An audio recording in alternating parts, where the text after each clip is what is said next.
Cyber tá nos provocando aqui com uma questão importante, né? Essa parte aí, a tecnocratização aumenta proporcionalmente ao aumento da democratização. Engulam esse. Quero comentários. Bom, tecnocracia, né? Tecnocratos versus democratos, né? Não tem como ser, porque tecnocrato, né? Kratos é aquele que domina, né? O poder emana do técnico ou do demos. Então tem essas duas opções, certo? O que acontece? Um desses dois aí não tá acontecendo, certo? E agora vamos lembrar, muito bem, tecnos, aquele que domina a técnica. A técnica é o quê? É meio para fazer algo. A única técnica que eu estou vendo é a da morte. A única técnica que eu estou vendo é a da morte. A música Tecne, né? Ou seja, que é a arte das músicas. Por incrível que pareça, o termo arte também vem da mesma palavra técnica, né? Ou seja... O termo arte não vem da palavra ars, que a Tecne vai para ars, mas... Porque Tecne também engloba arte e técnica. Assim, a palavra grega. Vamos seguir na questão, né? Você tem tecnocratos, técnica, meio para fazer algo, né? Uhum. O que define o algo? Não é a técnica que define o algo. O algo é definido fora da técnica que se busca. Certo? Então, tudo que se coloca tecnocrato, não, eu sou da opinião que assim, é meio difícil dizer que existe uma tecnocracia, porque o técnico não é dele que saia aquilo que se busca, sai de um todo social. Nós estamos num todo social que é o capital. Então, quando você tem um tecnocrata, economista tecnocrata, político tecnocrata, ele é um cara que quer seguir a carteirinha ali para gerar, né, lucrinho, gerar aumento do PIB, sei lá o que for. Certo? Democratos. Poder do povo. Né? Poder do demos. Tem como democracia conviver com tecnocracia? Não. Dentro desse cenário? Não. Isso que a gente está chamando de tecnocracia, é uma oligarquia. É uma plutocracia, se quiser. É uma plutocracia. Pronto, é isso. O técnico é meramente aquele que executa em nome de se atender ao interesse outro. Certo? Isso que estão chamando de tecnocracia é uma plutocracia. Eu chamo de necropolítica. Assim, esse negócio de tecnocracia me lembra a Maria da Conceição Tavares gritando tecnocratas! Assim. Gente, vocês estão me ouvindo bem? Sim. Agora sim. É porque um dos meus fones acabou a bateria, que eu uso aquele foninho, aí eu só tô ouvindo... É que eu tô usando fone novo, né? Aí, tipo... Mas tá bom. Entendemos. Tá bom. Gente, bom, eu queria falar um pouco a respeito de algumas soluções que algumas pessoas estão tentando fazer, né? E que muitos anarquistas, inclusive, e libertários são adeptos dessas questões, né? Talvez uma agricultura mais familiar, a questão também da agrofloresta, talvez, né? E a permacultura, né?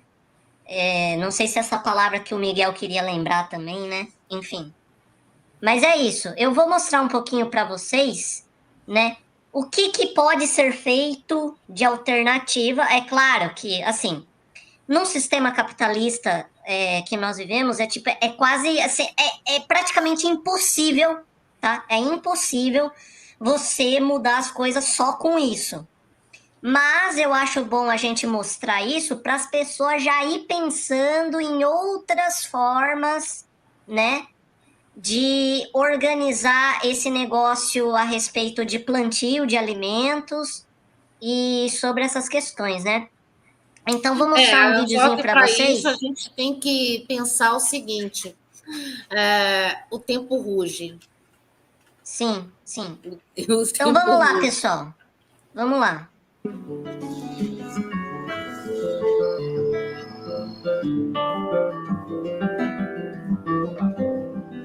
Regeneração de áreas degradadas, aumento da qualidade e quantidade da água, conservação do solo, diminuição da erosão e aumento da biodiversidade dos sistemas produtivos. Parece um sonho, né? Hoje você vai ficar sabendo o que é agrofloresta.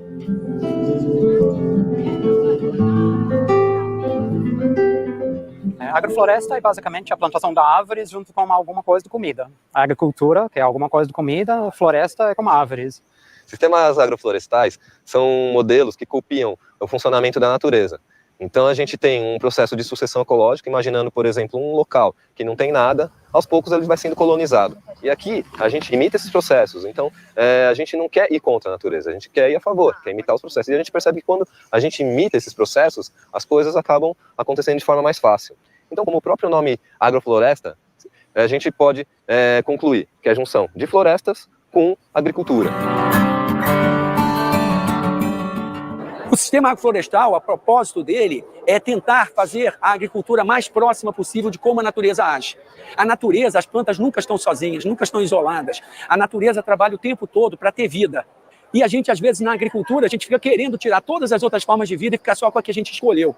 Olhando uma floresta e vendo como várias plantas estão juntas no mesmo sistema, então, ao invés de a gente plantar uma só espécie numa grande área, uma grande extensão de terra, no método de monocultivo, você planta num método de policultivo, aproveitando as características especiais e necessidades de cada planta, uma também interagindo com a outra, então uma facilitando o crescimento da outra.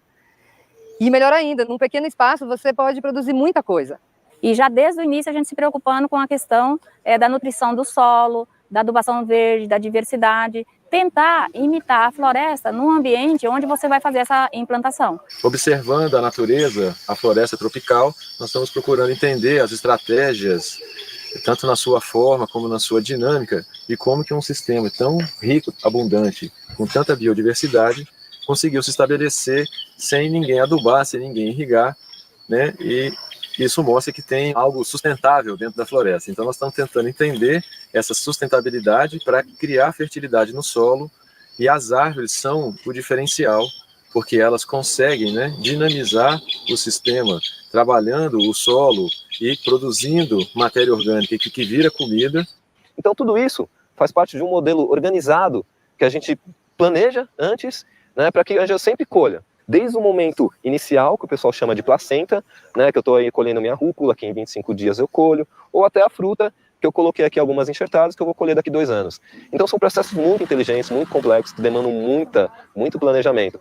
Então, para que a gente não tenha uma agricultura de insumos, mas uma agricultura de processos, estamos plantando árvores numa densidade até maior do que a natural e dinamizando esses processos com poda. Quando você poda, você aumenta a taxa de fotossíntese, isso é, as árvores, ao recuperarem a copa, para poder, né, assim, se recuperar daquela poda mais drástica, e todas as plantas fazem isso, você aumenta a taxa de fotossíntese, e com isso você acumula mais matéria orgânica na área mais rápido. A poda, assim, né, acho que é uma ferramenta fantástica, assim, né, porque ela acelera todos os processos, né, do que a natureza tem para fazer. E aí a gente também é um pouco disso. A gente tem que ter essa sucessão interna, assim, sabe? Mas se você podar e ainda por cima plantar outras, usar ela para alimentar, não é extrativismo. Você é parte do sistema, você acelera os processos, você é parte do todo. Então, a poda é maravilhosa, ela vem só para somar. Então, eu acho que, para além das podas, né, a gente está fertilizando muitas outras coisas, sem ser o solo aqui, mas as pessoas também. Eu convido todo mundo a experienciar isso na terra. Tipo, a terra está lá, está te dando. Plante sua comida, nem que se for para ser sua salada, nem que se for para ser seu chá, nem que se for para comer a fruta. Planta, a natureza responde muito rápido. Aliás, ela te responde com quase dobro ou triplo de energia de volta do que você dá para ela. Então, o sistema agroflorestal, o princípio básico é esse. Como é que eu consigo observar a natureza, consigo fazer com que o sistema possa se equilibrar e, ao mesmo tempo, gerar os recursos que nós precisamos, seja para comer, seja para aquecer, seja para construir, que a gente possa tirar dali de uma forma mais equilibrada possível, que possa atender a nossa geração, e entendendo isso, nós não somos os únicos seres do planeta. Nós não podemos imaginar que tudo que está na natureza é para nos servir. Nós temos outros seres que também precisam e que são fundamentais para a nossa vida. Porque nós também, se só existisse o homem na Terra, a Terra já teria acabado. Então, a grande busca é esse equilíbrio de vida. Eu tenho que ser uma presença benéfica no meio onde vivo e não apenas pensar no que eu posso tirar dele. O resultado disso é a abundância. A gente se vê numa próxima matéria, porque isso é Orgânico Simples. Bom, É isso aí, pessoal. Perguntou como lidar com a escala, multiplicando esse tipo de saber, esse tipo de processo aí, né? E... Mas não tem máquina para trabalhar com em agrofloresta, eis o problema. Mas não é só